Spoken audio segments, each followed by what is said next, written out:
حضرت گرامی الا ان اولیاء اللہ لا خوف علیہم ولا هم یحزنون، حضرت امام کشیری رحمۃ اللہ علیہ رسالہ کشیریہ میں ارشاد فرماتے ہیں کہ الولی لہ معنیان، لفظ ولی کے دو معنی ہیں۔ آپ فرماتے ہیں لفظ ولی کے دو معنی ہیں۔ لفظ ولی کے اس طریقے سے دو معنی ہیں۔ پہلا معنی یہ ہے فعیل بمعنی مفعول، وقال اللہ تعالیٰ وهو يتولى الصالحین، اس کا معنی پہلے معنی میں جو ولی کا معنی کریں گے اس کا مطلب یہ ہوگا کہ اللہ تبارک تعالیٰ اپنے نیک بندوں کی، صالحین کی، اپنے ولیوں کے اوپر نظر رکھتا ہے، ان کے جملہ معاملات کی رب تعالیٰ ذمہ داری لے لیتا ہے۔ جو بھی وہ کام کرتے ہیں، جو بھی وہ بات کرتے ہیں، جو بھی وہ سلسلہ چلاتے ہیں، اور جو بھی ان کا معاملہ ہے، تو اللہ تبارک تعالیٰ خود کرم فرماتے ہوئے ان کے جملہ معاملات کی خود ذمہ داری لے لیتا ہے۔ اور یہ کوئی عام بات نہیں ہے، یہ دنیا کی سب سے خاص ترین بات ہے کہ جس کے کاموں کی، جس کے معاملات کی، اور جس کے جو ہے ہر چیز کی رب تعالیٰ خود ذمہ داری لے لے، پھر اس سے بڑی کون سی بات ہو سکتی ہے۔ پہلا معنی آپ نے یہ فرمایا۔ دوسرا معنی یہ فرمایا فعیل مبالغۃ من الفاعل، اس سے فرماتے ہیں وَهُوَ الَّذِي يَتَوَلَّى عبادۃ اللہ وَطاعتہ، کہ اللہ تبارک تعالیٰ جو ولی ہوتا ہے وہ اللہ تبارک تعالیٰ کی عبادت، ریاضت اور اس کی اطاعت کی ذمہ داری اپنے ذمہ لے لیتا ہے۔ ادھر رب تعالیٰ ذمہ داری لے لیتا ہے اس ولی کی، اور ولی کون سی ذمہ داری لیتا ہے؟ وہ یہ ذمہ داری لیتا ہے کہ وہ رب تعالیٰ کی عبادت کرتا ہے، اللہ تعالیٰ کی ریاضت کرتا ہے، اللہ تبارک تعالیٰ کی بارگاہ میں جھکتا ہے، اللہ تبارک تعالیٰ کی مخلوقات کی خدمت کرتا ہے، اور حسن نیت رکھتا ہے، حسن عمل کرتا ہے۔ اللہ تبارک تعالیٰ جو ہے ادھر اس کی ذمہ داری لے لیتا ہے، اور وہ ولی اللہ جو ہوتا ہے وہ اللہ تبارک تعالیٰ کی عبادت، ریاضت کی ذمہ داری لے لیتا ہے۔ ادھر بھی ذمہ داری ہوتی ہے، ادھر بھی ذمہ داری ہوتی ہے۔ آگے فرماتے ہیں کہ ولی کو جو رب تعالیٰ مقام عطا فرماتا ہے، پھر ولی کو یہ مقام عطا فرماتا ہے کہ الولی ریحان اللہ ہے، ولی جو ہوتا ہے وہ اللہ تعالیٰ کا پھول ہوتا ہے۔ اللہ اکبر،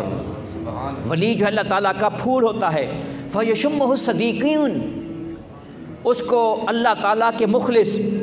صدیق سچے لوگ جو ہے اس کو جو ہے سونگھتے ہیں، اس کو خوشبو۔ جب بھی پھول ہوتا ہے آخر اس کو کوئی سونگھنے والا ہوتا ہے، جب بھی پھول ہوتا ہے اس کو دیکھنے والا ہوتا ہے، جب بھی کوئی پھول ہوتا ہے اس کو کوئی نظارہ کرنے والا ہوتا ہے، اور جب بھی کوئی پھول ہوتا ہے اس کو خوشبو لی جاتی ہے۔ اور جو اللہ تعالیٰ نے فرمایا جو میرا پھول ہے نا ولی، اس کی کون خوشبو لیتا ہے؟ وہ بندہ خوشبو لیتا ہے جس کو جو ہے اللہ تعالیٰ حسن نیت عطا فرماتا ہے، جس کو رب تعالیٰ خلوص عطا فرماتا ہے، جس کو اپنی راہ عطا فرماتا ہے۔ پھر وہ اس ولی والے، وہ رب تعالیٰ نے جس کو پھول بنایا ہے، وہ رب تعالیٰ کے پھول کو سونگھتا ہے، اس سے جو ہے خوشبو لیتا ہے اور مشام جان کو معطر کرتا ہے۔ پھر تین چیزیں اس کو حاصل ہوتی ہیں۔ جو بندہ اس ولی کو سونگھتا ہے، اس ولی کی محفل میں آتا ہے، اس ولی سے محبت رکھتا ہے اور اس کی بارگاہ میں آتا ہے، پھر رب تعالیٰ اس کو تین چیزیں عطا فرماتا ہے۔ پہلی بات فَتَصِلُ رَاحَتُهُمْ إِلَىٰ قُلُوبِهِمْ، سب سے پہلی بات ہے کہ اللہ تبارک تعالیٰ ان کے دلوں کو سکون اور راحت کی دولت نصیب فرما دیتا ہے۔ جو اس اللہ کے محبوب بندے کی خوشبو سونگھنے کے لیے آتے ہیں، اس اللہ کے ولی کی خوشبو سونگھنے کے لیے آتے ہیں،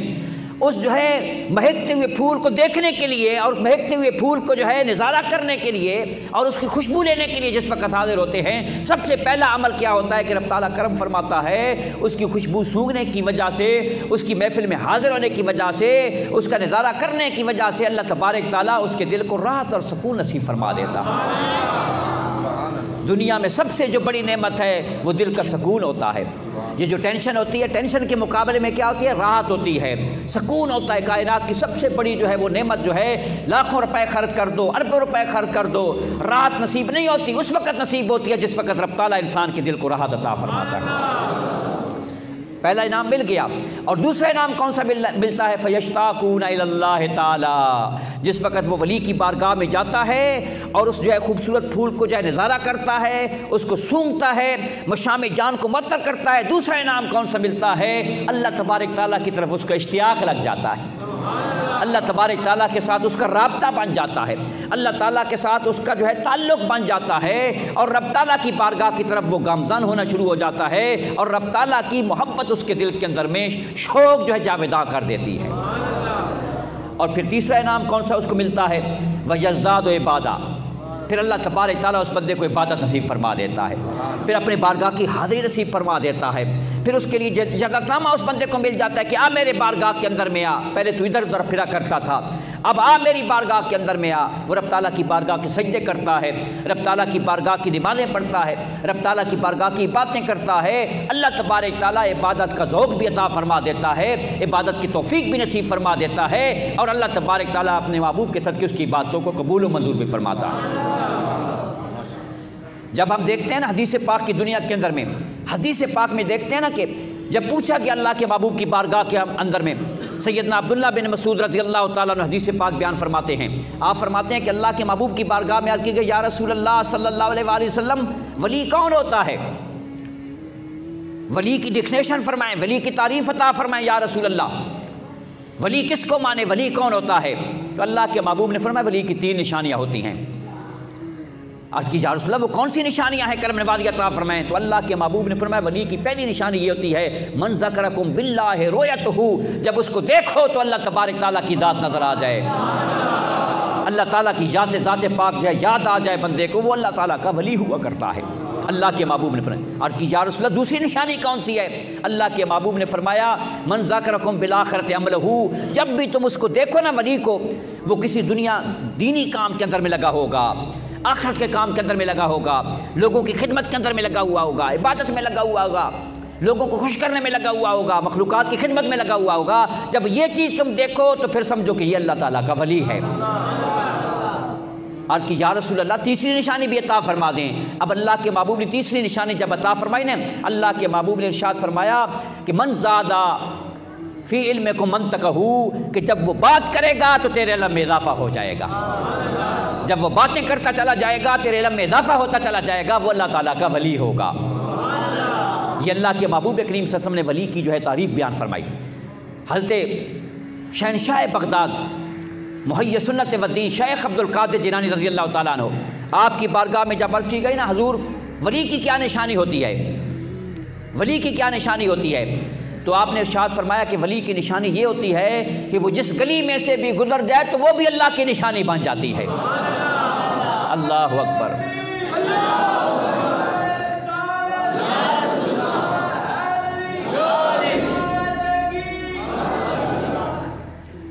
حضرت شیخ عبد القادر جیلانی رضی اللہ تعالیٰ عنہ، آپ سے جب پوچھا گیا حضور ولی کون ہوتا ہے، تو آپ نے فرمایا کہ ولی وہ ہوتا ہے جس گلی میں سے گزر جائے وہ اللہ تعالیٰ کی نشانی بن جاتی ہے۔ جب آپ نے یہ فرمایا نا تو آپ کی بارگاہ کے اندر میں جو بیٹھے ہوئے تھے، عام لوگ تو نہیں ہوتے تھے، وہ انہوں نے عرض کی حضور ہمارے پاس تو حدیث پاک ہے جس میں اللہ کے محبوب نے 3 نشانیاں بیان فرمائیں ولی کی، اور آپ بیان فرما رہے ہیں کہ ولی وہ ہوتا ہے جس گلی سے گزر جائے وہ بھی اللہ تعالیٰ کی نشانی بن جاتا ہے۔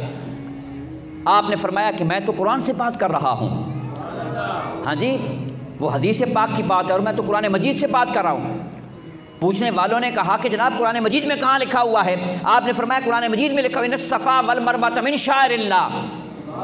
صفا مروہ یہ اللہ تعالیٰ کی نشانیوں میں سے ہیں۔ کیوں نشانیاں بن گئیں؟ اللہ کی محبوب بندی ولیہ نے وہاں پر دوڑ لگائی تھی، اللہ کے محبوب نبی کے مشن کی جو ہے مکمل کرنے کے لیے وہاں پر جو ہے آپ نے چکر لگائے تھے، دوڑ لگائی تھی، اس وجہ سے اللہ تعالیٰ نے اس جگہ کو بھی اپنی نشانی بنا دی۔ کہنے والے نے کہا جناب پھر کیسے تطابقت ہوگی؟ آپ نے فرمایا تطابقت ایسے ہوگی کہ جو اللہ کے محبوب نے حدیث پاک میں بیان ہوا ہے وہ عام ولی ہیں، اور میں اس ہائی لیول کے ولیوں کی بات کر رہا ہوں کہ جو گلی سے گزرتے ہیں وہ بھی رب تعالیٰ کی نشانی بن جاتے ہیں، وہ بھی رب تعالیٰ کی نشانی بن جاتی ہے، وہ ہائی لیول کے ولی ہیں۔ اور یہ جو ہے عامت الولایت کی بات حدیث پاک میں ہو رہی ہے کہ جو عام ولی اللہ ہوتے ہیں، جو عامہ ولایت ہے، عامت الولایت ہے، اس کا یہ مقام ہے، اور جو خاصت الولایت ہے اس کا وہ مقام مرتبہ ہے۔ تو حضرات گرامی حضرت شیخ عبد القادر جیلانی کو رب تعالیٰ نے جو ولایت میں مقام عطا فرمایا تھا اور غوثیت میں مقام عطا فرمایا تھا، غوث اعظم کے مرتبے کے اوپر آپ الحمدللہ فائز تھے۔ ایک ہی بات توجہ اور محبت کے لیے پیش کروں گا کیونکہ نماز کا وقت ہو رہا ہے۔ ایک ہی بات محبت کے لیے پیش کروں گا آپ کی کرامات میں سے اور آپ کے اختیارات میں سے جو اللہ کے محبوب نے آپ کو عطا فرمائے۔ اللہ کے محبوب نے کرم نوازی عطا فرمائی۔ اللہ کے محبوب نے کرم فرمایا میرے بیٹے کیوں جو ہے لوگوں کے ساتھ جو ہے کلام نہیں فرماتے، تقریر کیوں نہیں فرماتے، بیان کیوں نہیں فرماتے؟ عرض کی یا رسول اللہ طاقت نہیں ہے، میں تو اجمی ہوں اور یہ تو فصیح عربی لوگ ہیں۔ اللہ کے محبوب نے کرم نوازی عطا فرمائی، اپنا لعاب دہن عطا فرمایا، اور ایک دفعہ نہیں عطا فرمایا، 7 دفعہ عطا فرمایا۔ وہ لعاب دہن جو ہے اگر جو اس کا قطرہ اور اس کا ذرہ جو ہے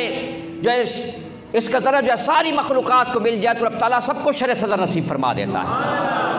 آپ نے 7 دفعہ عطا فرمایا، اور پھر مولا علی نے،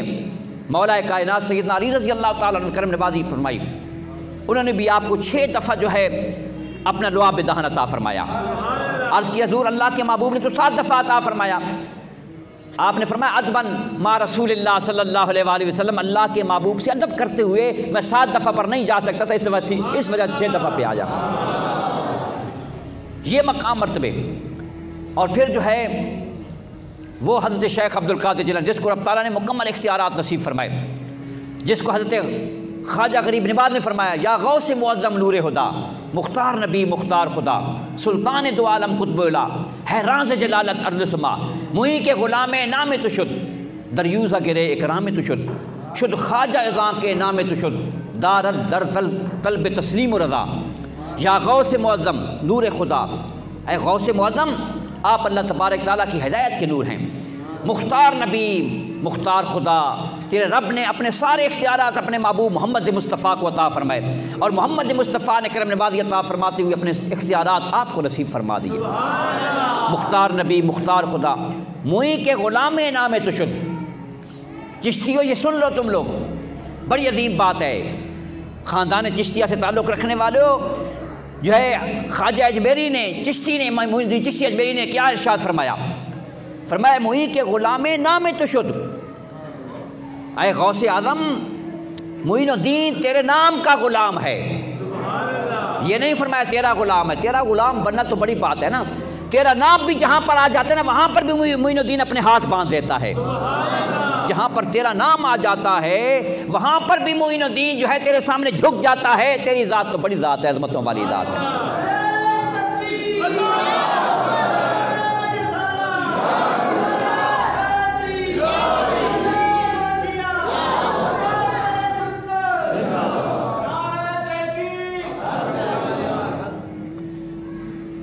جب خواجہ غریب نواز نے مختار نبی مختار خدا، اس بات کے اوپر ایک بات پیش کروں گا آخری، کہ آپ کی محفل لگی ہوئی تھی، آپ کی محفل کے اندر میں ایک ایسا بندہ حاضر ہو گیا جو آپ کے اوپر اکثر تنقید کیا کرتا تھا، اور آپ کی عیب تلاش کرنے والا بندہ تھا، ہمیشہ عیب تلاش کرتا کہ میں آپ کی جو باتیں نا عیب والی، خدا نہ خواستہ کوئی ایسی مجھے بات مل جائے میں لوگوں کو بتاؤں، لوگوں کے دل سے آپ کی محبت کم کروں۔ ایسے لوگ ہوتے ہیں ہر کسی محفل کے اندر میں،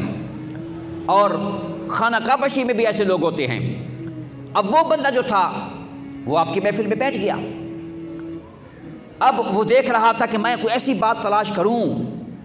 تاکہ میں لوگوں کو بتاؤں کہ آپ میں یہ چیز عیب والی بات ہے۔ اب آپ جو رمضان شریف کا مہینہ تھا تو ایک بندہ آپ کی خدمت میں حاضر ہوا، آج کی حضور میں آپ کا غلام ہوں، بڑی محبت رکھتا ہوں، میرے دل میں خواہش ہے، زندگی کی خواہش ہے کہ آپ میرے آقا ہیں، میرے پیر و مرشد ہیں، آج جو افطاری آپ کرم نوازی فرمائیں، میرے گھر میں افطاری فرمائیں گے۔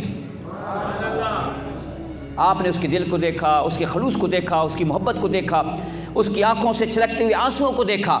اور آپ نے کرم نوازی فرمائی، کریم تھے نا، آپ نے کرم فرمایا ٹھیک ہے تیرے گھر میں افطاری کریں گے۔ اسی دوران دوسرا بندہ بھی آ گیا، اس نے عرض کی حضور کرم نوازی فرمائے، میں آپ کا غلام ہوں، میرے گھر کرم نوازی فرمائے، آپ نے فرمایا ٹھیک ہے تیرے گھر بھی افطاری کریں گے۔ تیسرا بندہ آ گیا، چوتھا بندہ آ گیا، اب وہ بندہ دیکھ رہا تھا کہ اس نے کہا واہ بھائی واہ، آج تو بڑی بات ہمیں مل گئی، آج بڑا موقع ہمیں مل گیا، آج لوگوں کے ساتھ میں بات کروں گا کہ یہ تو ایسے ہیں، یہ خدا نہ خواستہ ایسے ہیں، ایسے جھوٹ بولتے ہیں۔ پانچواں بندہ آ گیا، 10واں بندہ آ گیا، جو بندہ بھی آپ کے پاس آتا آپ اس کی دعوت قبول فرما لیتے۔ ادھر سنگیوں سے یہ بھی فرما رہے تھے کہ آج بھائی کوئی بندہ یہاں سے نہ ہلے، آج یہیں پر ہمارا جو ہے پروگرام ہے، یہیں پر سب افطاری کریں گے۔ ادھر یہ بھی فرما رہے تھے، ادھر 70 بندوں کی دعوت بھی قبول فرما لی، 70 بندوں کی دعوت بھی قبول فرما لی، اور ادھر یہ بھی اعلان تھا کہ آج یہیں پر اسی جگہ پر جو ہے سب لوگ افطاری کریں گے، کوئی کہیں پر نہیں جائے گا۔ اب روزہ افطار ہو گیا، اب وہ بندہ جو انتظار میں بیٹھا ہوا تھا اس نے کہا واہ بھائی واہ، بڑی بات مل گئی، 70 بندوں کی دعوت بھی قبول کی، کہیں پر گئے بھی نہیں، یہاں پر موجود ہیں، اب میں جو ہے اپنے کتاب کے اندر میں لکھوں گا، اب میں لوگوں کو بتاؤں گا کہ جناب یہ ایسے ہیں، یہ ایسے ہیں، یہ ایسے ہیں۔ اب تھوڑی دیر ہوئی، جب افطاری ہو گئی، نمازیں ہو گئیں، سارے معاملات ہو گئے، ایک بندہ، پہلا بندہ حاضر خدمت ہوتا ہے، حضور آپ نے بڑی کرم نوازی فرمائی، آپ نے بڑی مہربانی فرمائی، آپ نے میرے گھر کے اندر میں قدم رنجہ فرمایا، رحمتیں آ گئیں، برکتیں آ گئیں، سعادتیں آ گئیں، کرم نوازی ہو گئی میرے اوپر۔ دوسرا بندہ حاضر خدمت ہوتا ہے، تیسرا حاضر خدمت ہوتا ہے، جو بھی حاضر خدمت ہوتا ہے آپ کا شکر ادا کرتا ہے، شکرانہ پیش کرتا ہے، محبت پیش کرتا ہے، حضور آپ نے بڑی کرم نوازی فرما دی، میرے غلام کے اوپر کرم نوازی عطا فرما دی۔ 70 کے 70 بندہ حاضر خدمت ہوئے، 70 کے 70 بندے نے کہا حضور آپ نے بڑی کرم نوازی فرمائی، میرے گھر میں تشریف لے آئے، لیکن آپ تو وہیں پر بیٹھے ہوئے تھے۔ وہ بندہ کہتا ہے آپ وہاں پر بھی بیٹھے ہوئے تھے، 70 گھروں کے اندر بھی رب تعالیٰ نے آپ کو اختیار عطا فرمایا تھا، وہاں بھی محفل اٹینڈ کر رہے تھے، اور یہاں